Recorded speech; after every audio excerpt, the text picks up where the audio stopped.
Hi, everyone. It's Jeff Steck from Tylerica Marketing Systems in Austin, Texas. And Ian is really eager to say hi.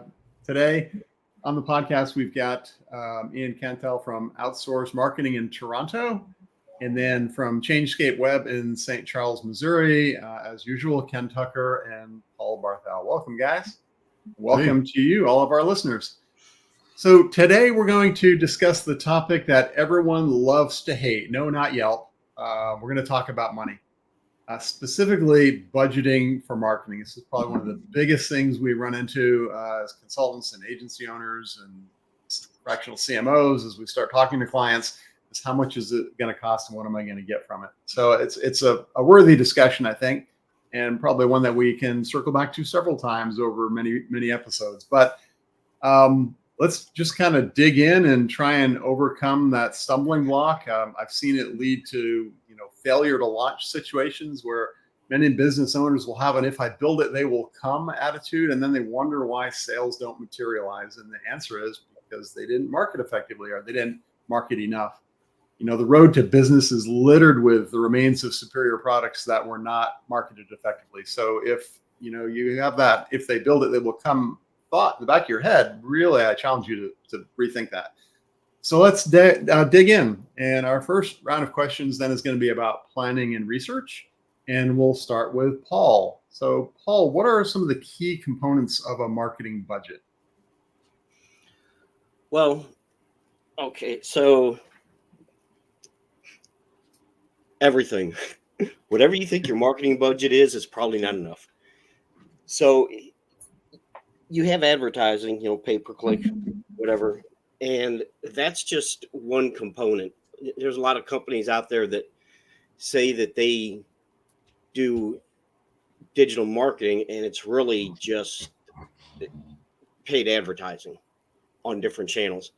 So you have your advertising, and you have content creation, and you have the management fees of people that are going to manage this. And when you get into say pay-per-click, you have landing pages, you have your different campaigns, and then within your campaigns, like with Google Ads, you're going to have your ad groups and your ads, and each one of those ad groups, maybe even each one of the ads, would almost require its own landing page. And so it can turn into a lot of work. So if you have a small budget, you really want to figure out what you want to focus on.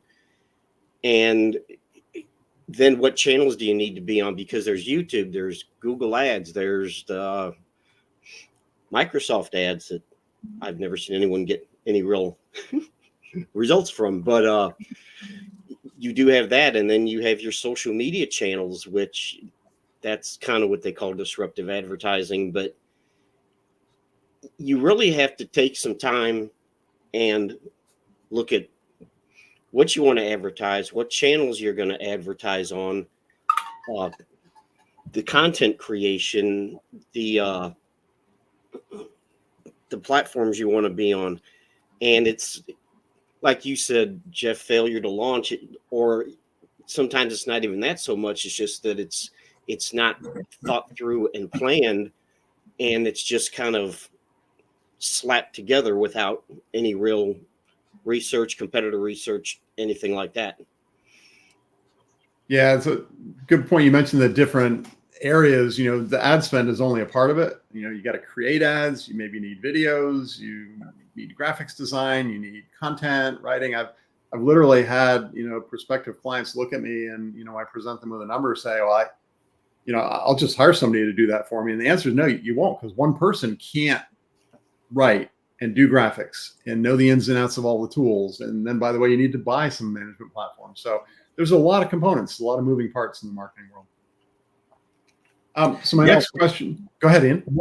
Yeah, I was just going to add too, one thing a lot of businesses, whether you're a dentist, whether you're an electrician, whatever the business is, I've seen it where business owners think they're going down a path of saving money on their marketing by having a receptionist or somebody take on components of their marketing, but those people have no experience, they have no expertise, they don't have the tools to do it. So not only is there the cost of them being pulled away from their current roles. But the biggest thing I think is the opportunity cost that the business is going to miss out on, and by not having the marketing done well. So, but where it applies to budget is like, how are you including that person's time and energy and efforts and the tools and everything that they'll need in-house in order to do that work? Because that's often overlooked because it's just a gut reaction to save money, and it doesn't actually save money. Yeah. And your competitors will thank you for the missed opportunity costs. Correct. Really, I'm shocked, Ian, that you didn't beat me to this punch, but marketing strategy informs how you put together your marketing budget. Paul rattled off several different channels, and you can only know those channels and start to pull this all together once you understand who your ideal customers are, where they spend time online. If you don't have a product yet and you're just trying to launch, you need to do competitor analysis, see what's going on in the marketplace, see what your competitors are buying and are doing, and also what are they making when they sell products. Is there even demand for your solution, product or service? So that's a critical component that has to be addressed. And as we've talked about numerous times, unfortunately, it's one that's almost always skipped. Yeah. You brought up a good point too that I didn't want to get missed either. That if you bring somebody in-house, like offload some work to somebody, don't forget that now costs you as a budget item, like your personal time. The most expensive person in your business is usually the business owner, and you've now become a marketing manager for that person too. But Ken, the strategy is paramount. Yeah, if you don't have that, how do you even know what you should be spending money on? Yeah, good point. We talk about advertising, we talk about content, but you got to know the audience, right? You got to know their pain points and what they're going to respond to, and even where. I literally have seen customers spending a ton of money on Facebook for an audience that isn't on Facebook, and then they wonder why sales don't materialize. Yeah, because somebody, probably a Facebook consultant told them you should be advertising on Facebook. And if you don't have that strategy and the demographics and psychographics of your ideal client profiles nailed down, thumb in the wind. That's a real chronic problem, honestly, with franchises, in my opinion. And I'm going to lump in realtors as a part of the franchise model because they work under a brokerage. And so they're constantly being told, spend money here, spend money there. You put stuff over here, put stuff over there. There's no rhyme or reason. There's no guidance. There's no research to back it up. And sometimes it's mandated and required as just a necessary part of the spend, and the budgets are set, whether they make sense or not for the franchise, because of the program that they bought into. It's a real shame. I mean, franchisees really fall victim to, in my opinion, to really bad marketing advice very fast and waste a ton of money. 100%. Yeah, you mentioned realtors. I've seen realtors spend way more money than they need to on specific tactics. I've even told them I can save you 50% on it, and they go, "Yeah, we're good." And then when I say, "Here's something you really should consider," they're doing, they're like, "Nah, I don't know." Yeah, we specifically don't work with realtors, by the way. Ian, let me maybe jump to you for the next question. Thanks, Ken, for kind of hitting that importance of market research and strategy and really knowing where you're going. But one of the other questions I get asked a lot, and I'm sure y'all do too, is what kind of ROI can expect? You want to dive in on that one, Ian? Massive. No, there are so many factors in this. First of all, and I know we're gonna get into the in-house marketers versus outsourcing discussion later on, but even that variable alone has massive repercussions for your return on investment. The other side of that coin too is, and this is where going back to Ken, and strategy is so vital, because if you don't have a strategy, you're just throwing things against the wall, hoping they stick, right? That's not a strategy. Shotgun approach is not a strategy. So your ROI, your return on investment, your return on marketing investment, which is the correct way to actually look at your marketing budget, your marketing spend, as an investment, if it's working properly, you will get $100 back for every dollar you spend. You will get $1,000 back, right? It differs. But the first thing you have to do is have measurement in place so that you can effectively understand what you're spending on your budget, because there are some things that get hidden very easily or misplaced into different budget items, right? Is a t-shirt advertising your business part of your marketing budget? It could be, it might not be, right? So, but then being able to track, effectively, how many new customers are we getting through our marketing efforts? So if you can't track that, you can't determine your return on investment. So one of the key things that we work really hard with our clients on is to make that connection as close as possible. In most businesses, you rarely get 100% connection between your marketing efforts and, following the trail of the buyer's journey all the way through the sales process, then the landing of the client, unless they've got a really great CRM that can integrate with the marketing tools, which, I think a lot of us are using, but not every client is. So for our clients, we find we advertise that you're going to get at least, with some stipulations, at least a 5 times return on investment, because we easily blow that out of the water with our clients. Like we've seen it where it's 2,500 times return on investment with some clients. But again, there are so many variables. But if you invest wisely, using first of all a strategic plan to guide your efforts, just like you would, when you're choosing financial investments, you want to be strategic about that. That's why your financial investor asks you all sorts of questions about your risk level, where you are in your life as far as how liquid your assets need to be, all sorts of things, right?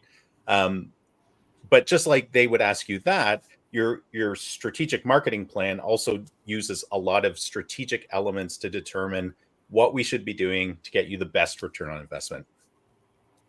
I know that's not in you'd probably like some really solid, answers.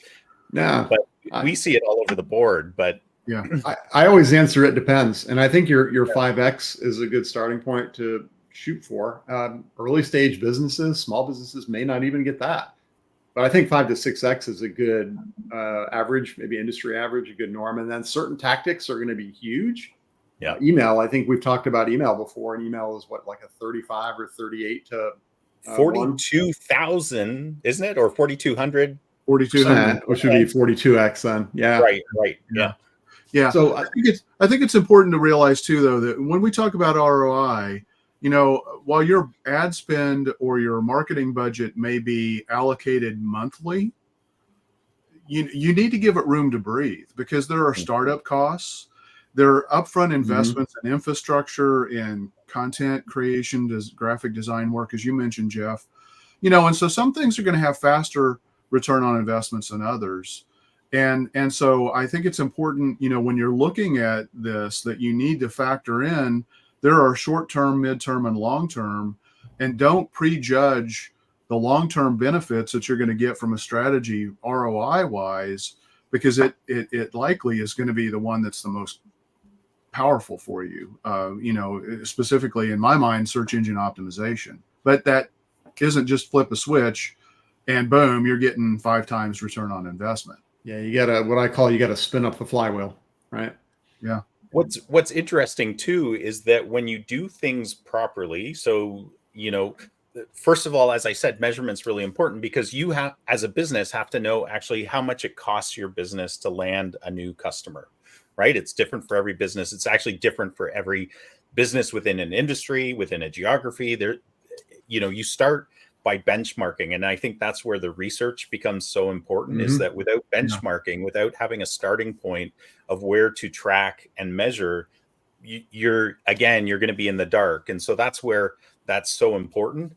But just like what you said with SEO, like we see 1,000% increases in SEO, and the return on investment continues to increase when it's done properly, because it's like a tree. You plant it, it gives you shade, it gives you fruit, and it continues to grow. Whereas other things like paid advertising, you only get to eat what you kill with that, right? As soon as you stop hunting or paying the advertiser, you don't get any more fruit from it, right? So Yeah.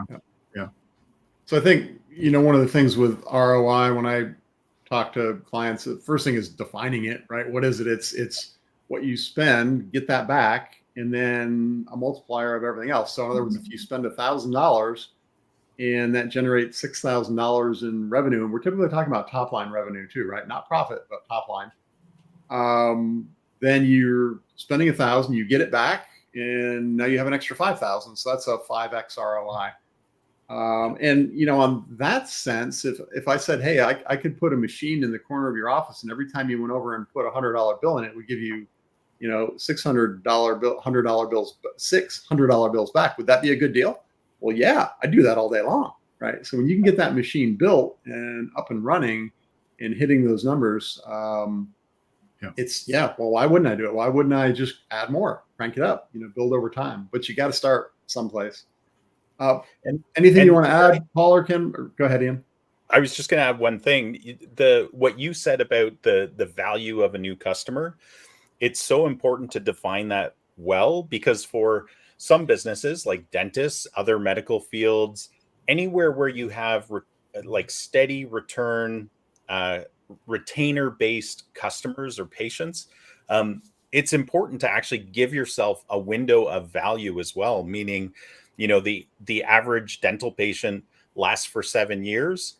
The average value for a lot of dental practices is $10,000 to $15,000 within those 7 years, right? Like, you need to look at it like that, because you haven't landed a preventative care person. When they first come in, they get their teeth x-rayed, they get a cleaning done, might be a few $100s. That's not the value of the patient. The value of the patient is the long-term, assuming you do a great job and you can retain them. That's how you should be looking at the return on investment as well.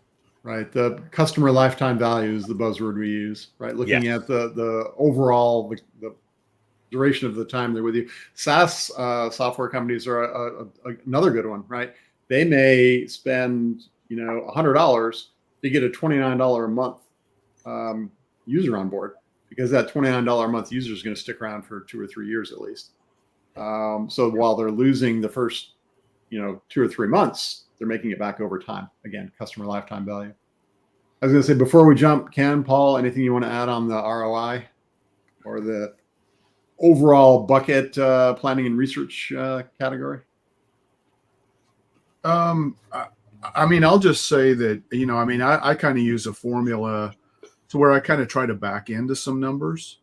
And, again, I think people need to be specific, and they need to understand, because you may make a marketing investment to grow a specific part of your business. If you offer water damage repair, you offer mold remediation, and you offer fire restoration services. Every one of those has different economics behind it.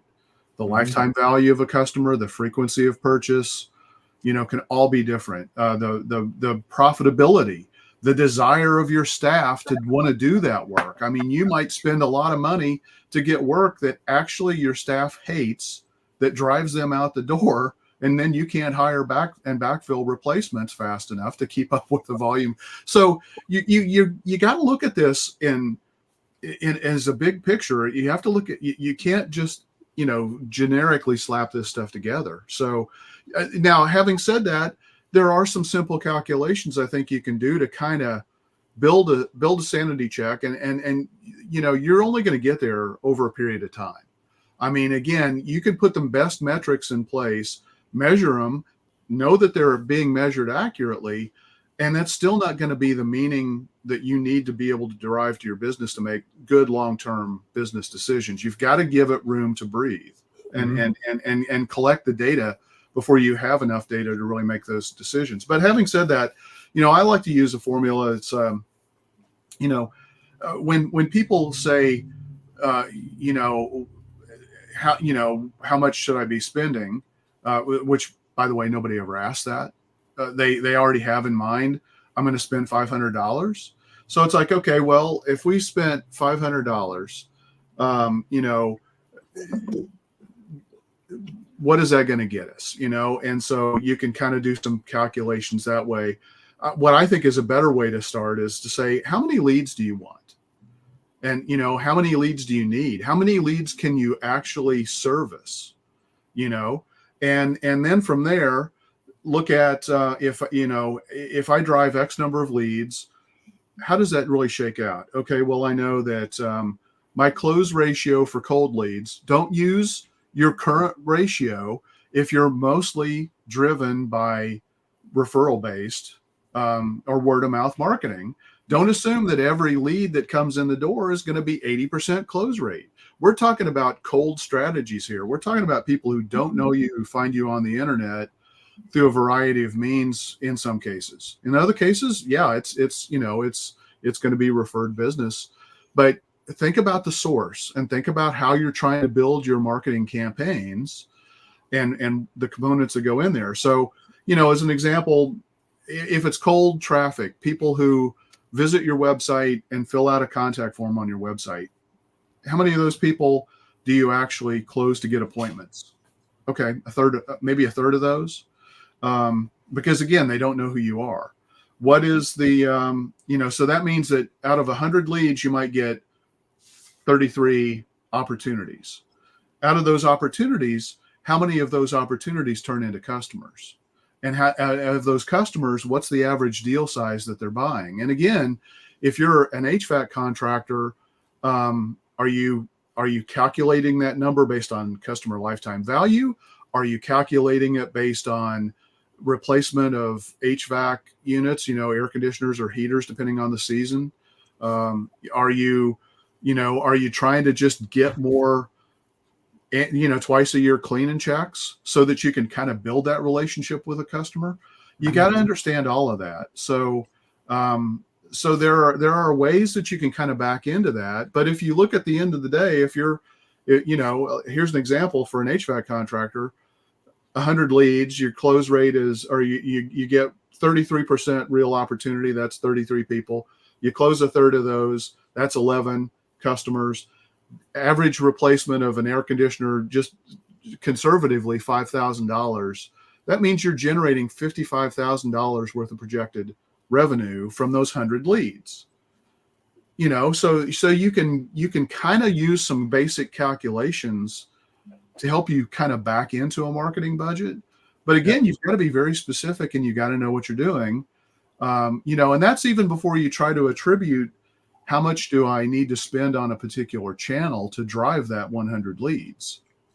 You just need to see, first of all, what's the possible benefit of me, moving forward with this marketing initiative. So you jumped into the central question, which is how do I set a budget, right? And you've hit goal driven hard, which is, I think most of feel free to chime in, guys, but it's a discussion I try and get to too. Because too often people have that, I've got $5,000 to spend, or, well, I only want to spend 3% of my revenue. And there's discussions around whether that's realistic or not. But I'm an engineer by background, so I love numbers and spreadsheets. But you got to walk people through, and you can either go top down like you did, or you can go bottom up. It costs, on a given, using your HVAC example, on a given HVAC example, if it's going to be $5,000 to do the job, I'm willing to spend $500 to get the job. That would be a 10x, right? Right. So now what does it take if I have $500 to get that job and I want to get 10 of them a week? I should be willing to spend $2,500 $5,000. You work the math up, right? Right. And use your close rates and and then compare, now how many ad impressions do I need to buy, or how many website visits do I need to see, and do the numbers line up, right? Can I get, starting at the top, when I know I'm going to have a lot of fallout on the way down the funnel, do the numbers line up that my ad spend to get those sales is going to work out? So that's a calculation we go through a lot. And I think it's a realistic way to do marketing. It's also an eye opener for a lot of businesses. Well, sadly, if you go to a lot of, seminars about starting and running your own business, or even if you've already been doing it for a while and you're attending some of these things, they'll talk about the need for you having an accountant, for hiring an attorney, for, doing this and doing that. But you know what they always forget? They always forget to tell you that you need to have a marketing strategy and a marketing budget in place, and probably even a marketing provider.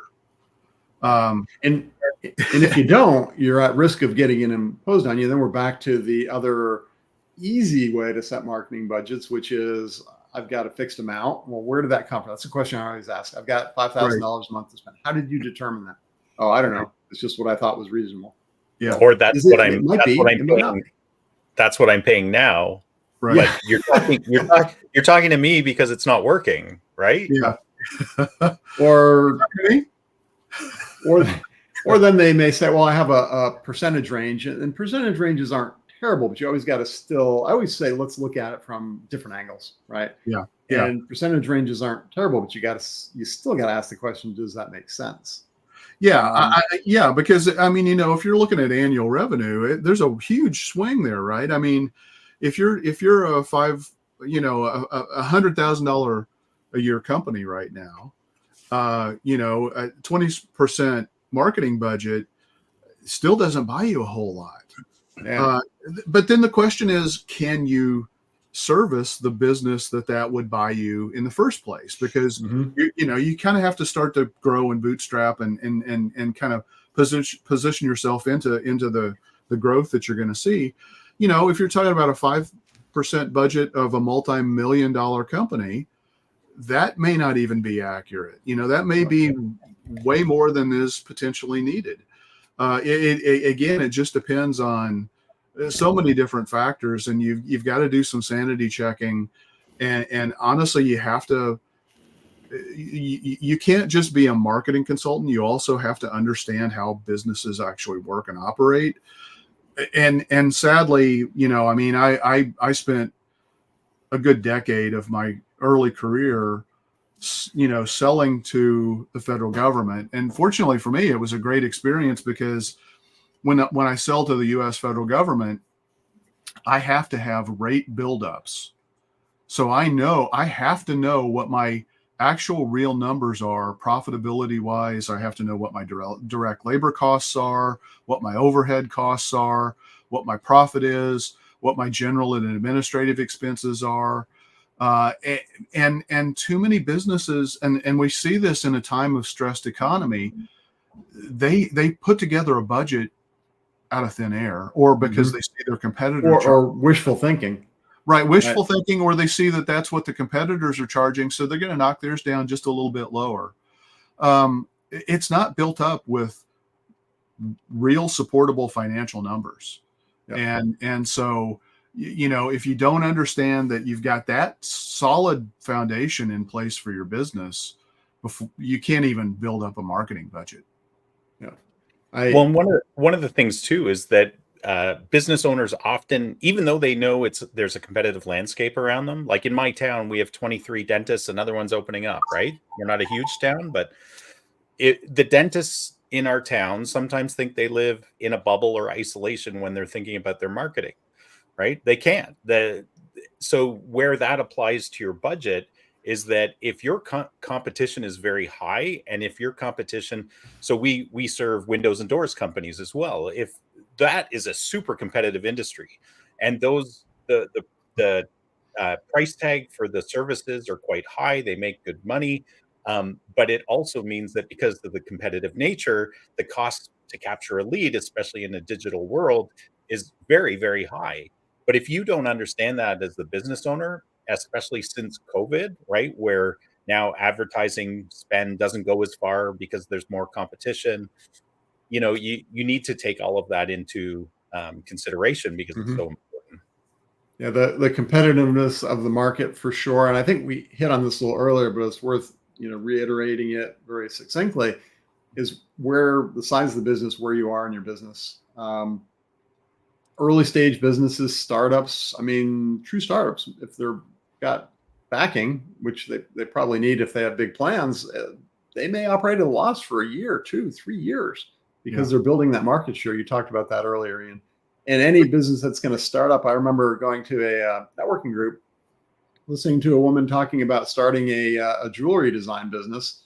And it was pretty clear that she wasn't ready for the kind of marketing that we do. So I tried to give her a tip, and she was talking about building an e-commerce website. I said, well, it sounds like what you need is blah, blah, blah. And I gave her, the where she should go look. I said, it's about $100 a month. She's like, $100 a month? I can't afford that. And I didn't respond to it. But what popped into my head was, well, good luck starting a business. Yeah. If you can't afford $100 a month to start a business, then you probably shouldn't be trying to start a business. Early stage companies, growth companies, they're going to spend a lot on marketing, potentially operating at a loss, but for sure, they're not going to be able to do it on 5% of top line revenue. And I mean, work it backwards. Let's say that they're going to have $1,000 a month in revenue and they're going to spend 5%. So you're going to get, $50 worth of marketing a month. How much can you do for $50? You can barely take a family of 4 out to eat for $50. You're not going to get a lot of marketing done. So you got to expect to spend more if you're early and small. Yeah, and it's like sadly, I see this with a lot of brick and mortar type businesses. The cost of renting the space is really expensive. Mm-hmm. And whether it's a restaurant or a boutique, jewelry store, whatever it is, just because you build it doesn't mean people are going to come. Yeah. And yet you have those hard costs that are costing you every month. And what I find too often is, and this is I think one of the reasons why failure rates for retail businesses and in particular restaurants is so high, is because it's all people can do to get the doors open. They have no cash reserves to make the marketing investment and kind of ride out that time period. Look, the number of restaurants that wind up getting dozens of people lining up at the doors for the first 3, 4, 5 weeks that they're open to build up that business, they're few and far between. Mm-hmm. That is absolutely the exception rather than the norm. And so, when you're building a business that is very costly to run and operate from the get-go, you also need to set aside, I think, roughly the equivalent in a marketing budget to make sure that you can spend the money to get people to start to cover those operational costs. And a corollary to that is, if you're not running a business that needs brick and mortar, don't rush into it. I mean, to a lot of business owners, that's almost an ego point, right? Oh, look at our storefront location with the fancy sign in front of it. Well, that's great, but who's coming to it, right? Yeah. We're up front with everyone. We operate out of our home. We have a distributed team. We don't need a brick and mortar location. A lot of businesses can start out that way, particularly service businesses. They're always out in the field. They're dealing with customers at their homes. Why do they need a location? I mean, maybe a designer or something, but by and large, most service businesses don't need people to come in. I've seen some that are spending thousands of dollars a month to have an office. And why? Yeah. They don't. So, don't let it be an ego trip, and put the money where it will give you, taking it back to our earlier topic, the best ROI. Have you guys run into this? I've run into this a fair bit, especially related to dentists, but I've also had it in other industries where, you're talking about marketing spend. It could be with an existing client, because this has happened as well, where they go to, it could be an association trade show. They hear some speakers, or they look at industry averages or something through an association or through some body that, does some statistical analysis. And they come back to you and they say, oh, this says we should only be spending 2 to 5% of our revenue per year. And you're like, yeah, but if you cut your marketing budget by that much, would you expect to be getting the results you get now? And then the other side of that is to understand that in every industry, regardless of which industry, there are those that spend $0 on marketing and may be highly unsuccessful, but some might be successful. They're the exception usually. And then there's those that overspend on marketing by a whole bunch because they're not doing it strategically, right? So like industry averages are one of my pet peeves for sure, but I don't know if I'm the only one that runs into that, but I've run into it a few times. So if I were to sum this area up, I think setting a budget goal driven is the best way to do it. kind of Absolutely. engineer that funnel, work from the customer acquisition costs backwards, and always sanity check and ask questions.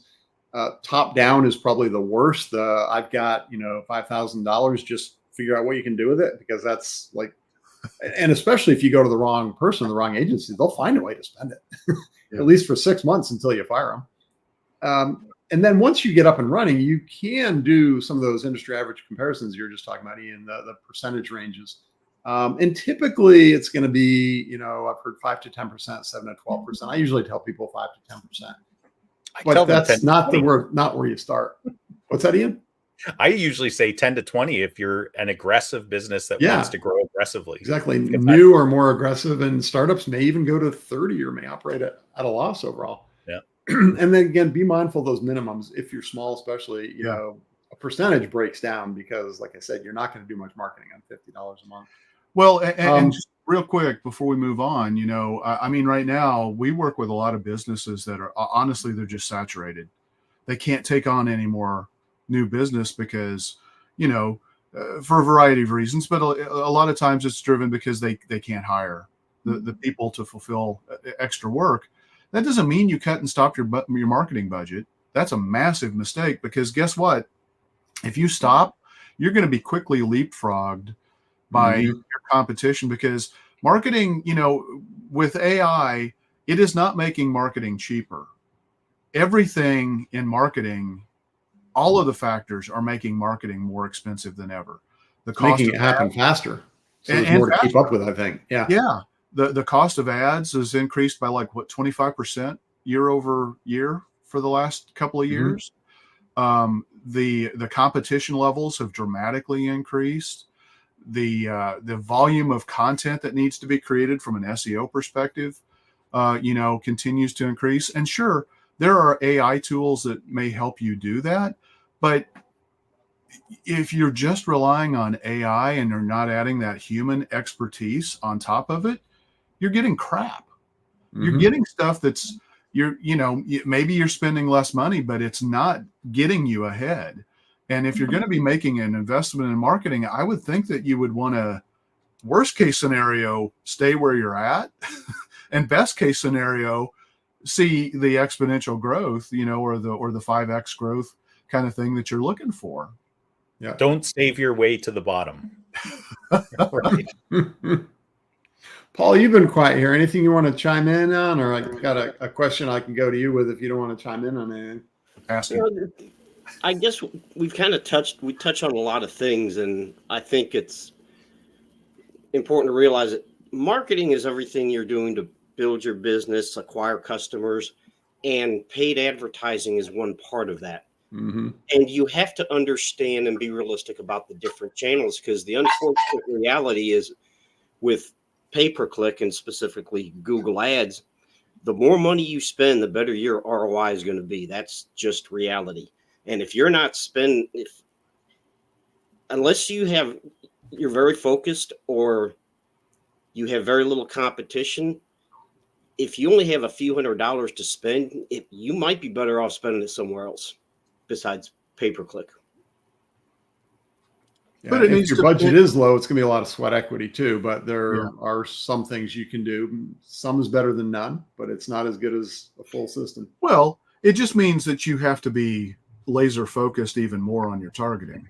If you've got a smaller budget, you can't run ads for the entire service area that you might want to support at that budget. So then you're going to have to pick winners and losers. Where am I going to spend this money? Where am I going to have my ads displayed? And it may be 1/10 of the service area that you want to support. Yeah. But the great thing don't about keep ads is, expanding your geography, right? I see that mistake a lot. Oh, we got to expand our geography. We're not getting enough leads. Well, no, your budget's too low. Yeah. That's going to be hard to expand on a low budget. You probably need to focus on maybe even rein it in, right? Yeah. I did a consult for an e-commerce company, that small startup kind of e-commerce company, and they wanted to go national. It's like, okay, what's your budget? And they told me, I'm like, you don't have the budget to go national. Let's focus on, your 10 top cities where your target demographic is, where your ideal clients are likely to come from. Yeah. Paul, any other thoughts about kind of prioritizing if resources are tight, or, even the risks of underfunding? Ian had talked about the lifetime value of the client and how important that is. And because if the lifetime value of a client is $15,000 and it costs you $1,000 or $1,500 to acquire that customer, would you do that? I'd do that all day. Assuming you can serve the customer for a lot less than that, right? Like, Well, operationally, you have to be making money. That Right. I just throw that in because I've seen it where margins are so tight that it doesn't make any sense sometimes. Mhm. Raise your margins. yeah. Before we wrap up this topic, again, Paul, we can stick with you since we got you talking here. Are there any common mistakes that businesses make when they're setting a budget that you want to hit on? Or Yeah, they don't spend enough. I mean, that's look, it's honest. You see it all the time. You know, Ken mentioned it, Ian mentioned it. It's like I want to target my entire service area, but I only have a few $100s a month. I mean, I think it was Ian said that some of his dental clients they live in a bubble, and you have to be realistic about your competition and the market and lifetime value of the customer and your margins, like Ian just mentioned. And you have to do it strategically. And you see it all the time with a lot of small businesses. A marketing budget is kind of an afterthought. They say, okay, I have this cost and this cost and this cost. And then someone comes along and says, what's well, left? yeah, it's you should be spending $3,000, $4,000, $5,000 a month, whatever it is, on your marketing budget. And like, well, I don't have that. It's because you didn't think about it. Well, and again, you know, if you're going to get 10x, and I realize there's a lot of skepticism out there because there's a lot of bad actors out there. There's no doubt. But if you're going to get 10x, does it make sense for you to get a business line of credit, you know, to where you can make that investment?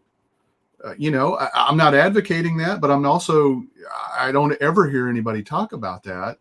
But again, you know, if you're going to go put $100 in a machine and it's going to generate and spit out, you know, 6 times the $100 that you put in, would you not borrow money to make that happen if you didn't have the money right now? If granted that you have the runway and the ability to pay it off and stuff like that, you know, but it's just people, you know, it's so frustrating because people, I don't know if it's because we live in a world where we get fast feedback on most things that we do anymore, you know, or we live in a month-to-month world where you can sign up for Apple TV for a month, cancel it, you know, maybe 2 months later you sign up for Netflix, get it for a month, cancel it. But the reality is you need data to make good decisions.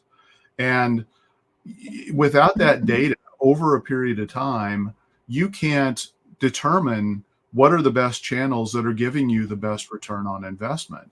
And, you know, and even then, some of that return on investment that you're getting may be an assist from one of the channels that you think isn't doing very much for you. You know, it's really hard to 100% fully attribute, you know, results from specific channels. I mean, if you're just running Google ads, you can't even do it there because people rarely convert the first time they visit your website. The reason they may click on your website is because they clicked on that ad, but then they may go research you. They may go read your Google reviews or your reviews on another website that might be relevant for the type of business that you have. They may go check you out on social media, and then they may come back and they may click on your website. And that's not always that assisted conversion attribution is not an easy thing to measure 100% accurately. Mhm. And one of the biggest challenges or mistakes I think we've already talked about, but to bring it into this mistake conversation is the lack of strategy, right? We talked about goal-driven budgeting to be one of the gold standard, really. That's the best way to do it. But if you haven't defined your goals in a strategic marketing plan and chosen the strategies that are going to help you achieve those goals, then Like that to me is one of the biggest misses businesses can make. Yeah. Mhm. And, you know, going back to what Ken was saying about attribution, now you have these browsers out there like DuckDuckGo, which makes it even harder to track those conversions and what they're doing, because the whole purpose of it too is to anonymize their activity. Yeah, I mean, there's only an increase in privacy laws, across the globe, U.S., Canada, wherever, and the goal is to make it hard to be able to, to have access to information that contains a lot of personal information. So that's not going to stop anytime soon. It's actually going to accelerate in the opposite direction and make it harder to track. Mhm. So let's move on to our next topic area, which is effective use of resources. So you got a marketing budget set. You want to make sure you get the most for it, right? So Ian, let's go to you for the first question. How do you determine the most effective marketing channels for your business? Yeah, I think, sorry, I sound a little bit like a broken record, but I think strategy, right? I think until so when we talk about strategic marketing planning, I think all of us agree on this podcast that includes data-driven insights. So starting with benchmarking, starting with audits, so that you understand this is where we are today, this is where our competition is today, so that we understand, okay, there's either we're crushing it and maybe we don't need to spend a lot of money or add resources to it, right? But in most cases, if you're talking to a marketing consultant, there's a reason you're talking to them, right? You're not seeing the results, you're not getting the goals you want. And then going through that process of mapping out who is our ideal customer. And that always, the response of almost any business I talk to is, well, we know who our ideal customers are. And so then you start to probe a little bit more, and they don't, right? They haven't defined who their ideal customers are. The dentist might think anyone with teeth is an ideal customer, right? Window and door company might think anybody with a home older than 10 years is an ideal customer, but that's not true. You need to define who are your most profitable customers that you can go after, define them, figure out which strategies you're going to employ to connect with them. And that will help you understand which channels to focus on, right? So, interesting discussion I had with a client this week was they wanted to dip their toe into TikTok ads, right? They're a professional services firm. I tried to lower their expectations because they happened to see another professional services firm in their industry on TikTok doing some ads. And you get, shiny object syndrome, not just because your competition's there, even though these guys aren't direct competitors. They see the number of views or the number of times the ad was presented, right? It's 30,000. Wow, that's amazing. And then they say, wow, 23 comments were done on this. And then you read the comments and they're all bad. And you're like, what are you guys looking at? Right? Like, is this where your ideal customer is spending time? So there's a lot that goes into that, but you have to know your audience. I would even say what's working now for your business, excuse me, what's not working and what opportunities exist. And then you have to test. You have to, just as I said, like, I'm not opposed to clients having us test TikTok ads for them, even in the professional services world. If they want to spend some money there, to me, it's a test. It's a test project, right? I would love to see them be successful there. I would love that to turn into 50x, 500x for them.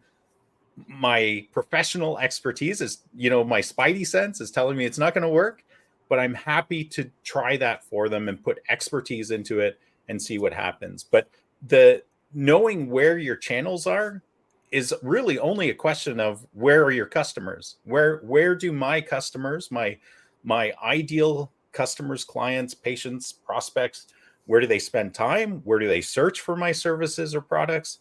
Where do they interact socially, right? Like, those questions have never changed. Exactly the same questions when newspaper and TV advertising were big, right?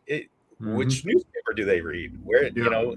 it's the same thing. Nothing's really changed that way. So hopefully, and when people talk to you about this TikTok ad experiment, they're not pulling money away from what they're doing that's already working well. It needs to be added on because again, it's an 100%. experiment that you don't know the results. And if it kills it, like you said, great.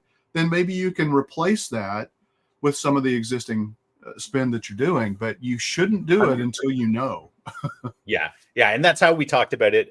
An extra layer. If you want to add this layer onto what's already working, let's do it. Right. But don't starve the marketing fundamentals that are going to get you results. Yeah.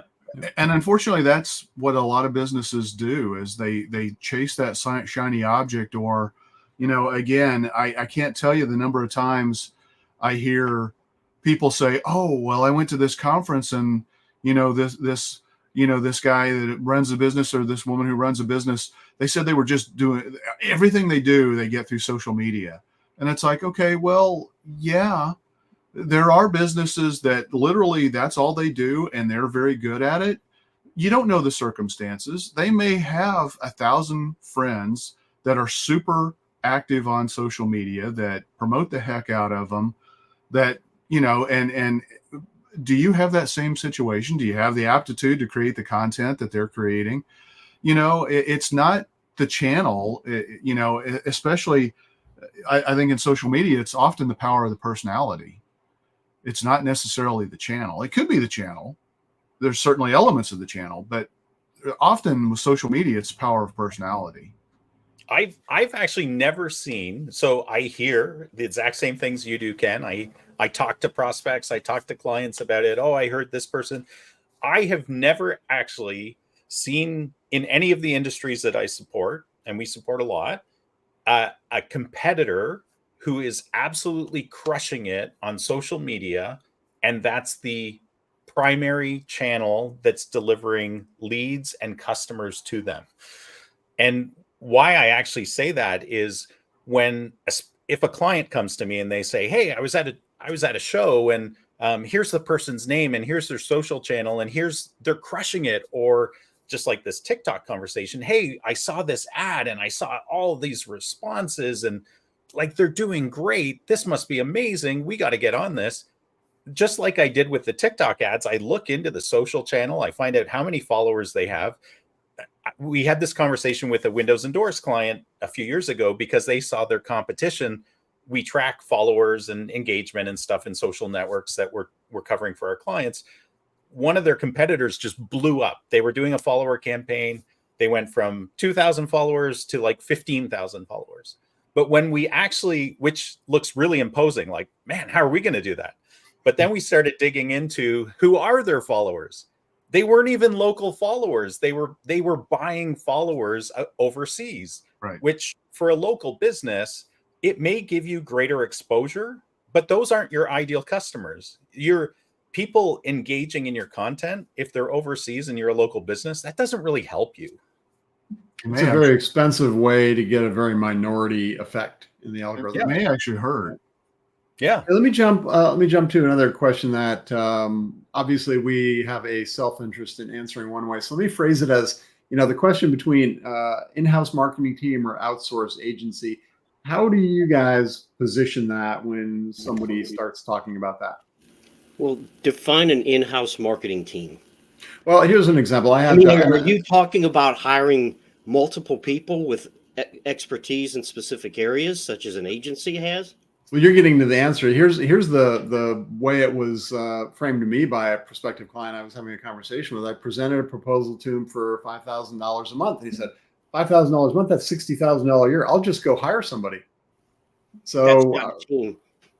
Yeah. What's that, Paul? That's not a team. No. That's but the notion of I'll just go hire somebody or a couple of whatever. How pros and cons of that versus outsourcing versus working with an agency, especially as it relates to budget? Well, because like I said, define an in-house marketing team, and like the answer you got, you're going to hire one person. That one person is not going to have the breadth of experience and expertise that an agency is going to have. And it's going to cost you the same amount of money probably. Probably Yeah. more. Yeah. Probably. And the Well- key that the business owner always, without fault, they always forget this element. They think this person, first of all, is magically going to know how to do SEO, pay-per-click, conversion metrics, email marketing, Right. everything, Graphics. multi-channel. Yep. It's going to be beautiful. And they're going to have a strategic mindset first. They're going to understand how to translate that into, marketing strategies, and then employ those marketing strategies themselves without hiring other people, other vendors.